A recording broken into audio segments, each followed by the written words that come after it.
ones that we just talked about. If his lapel is closed and tight here, I need to open the lapel. If somehow during the scrap when we transition to the ground it's open, obviously I don't need to open it, but same thing. Now, spoiler alert before I show how we're gonna do this step by step. I'm basically gonna take his lapel, bring it across his throat and punch it to the floor, okay? Have we worked this before? I don't know if we worked it before. It's uncomfortable, okay? So it's the same idea. I don't just want to untuck it a little bit. I want his tails to slide totally north of his belt. Now he's out. Now I can take my time. If I was gonna do double lapel and sleeve, I would have to take my time to gather it up, hunt down the sleeve before I could stand. If we're gonna do the other double under armpits, I would have to get my grips, punch them to the ground, slide my hands up, stand, find here, and come down. This time, we're gonna start it out the same way. I gotta stay on my knees to begin with. Once I get the lapel across the throat, then I can stand up, keep my butt in the air, and drive the lapel across his throat, okay? Technically, this is a guard open. It's also, if he's stubborn and he keeps the guard, I have seen people have to tap out from this. So it's kind of a submission, but we're gonna treat it like a guard opening tool. So I untuck the lapel. I come back in.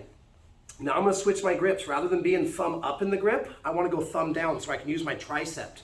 So I might open here where my thumbs would be up. I'm gonna grab, but I can't grab too close to the throat or I can't get the cloth all the way across his throat, okay? I don't wanna grab here and punch on his windpipe.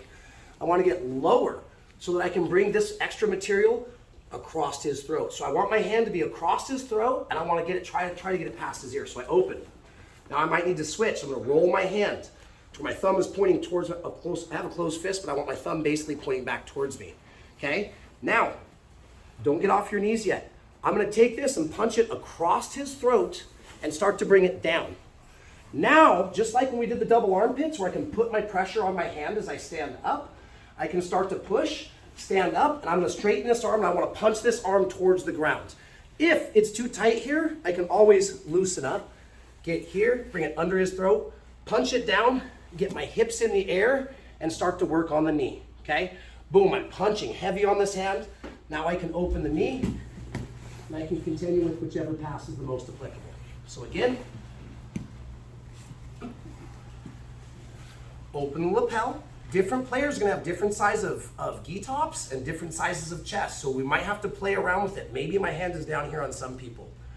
Maybe it's up here on others, okay? The trick is to be able to find where I need to get the lapel, bring it up under the chin to where my hand is all the way across, lower on the jaw. Now I can post on the hip. I don't like to grab the knee because they can still triangle choke me. I like to try and grab the hip. I'm gonna pin the hip, punch across the throat, and as I go to stand, I'm gonna start driving my hand to the mat, putting most of the pressure on my left arm. Here, and I just start to push, squeeze, and build. Most of the time, they'll open the guard up for you, okay? Because that's gonna alleviate some pressure. So this is a weird one, but it's highly applicable. It takes a little bit of practice, but once you have it done to you a couple times, you're like, oh, that works. Open the lapel, switch my grip, punch it across the chest and low, and now I'm gonna lean forward and put all the weight on my knuckles.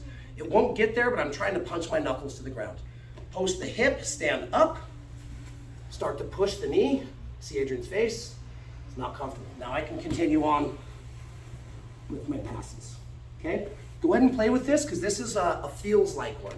You can watch me do it on Adrian and my hand's here, but when Shango does it on Keyshawn, he might have to have his hand down here because of the larger neck, okay?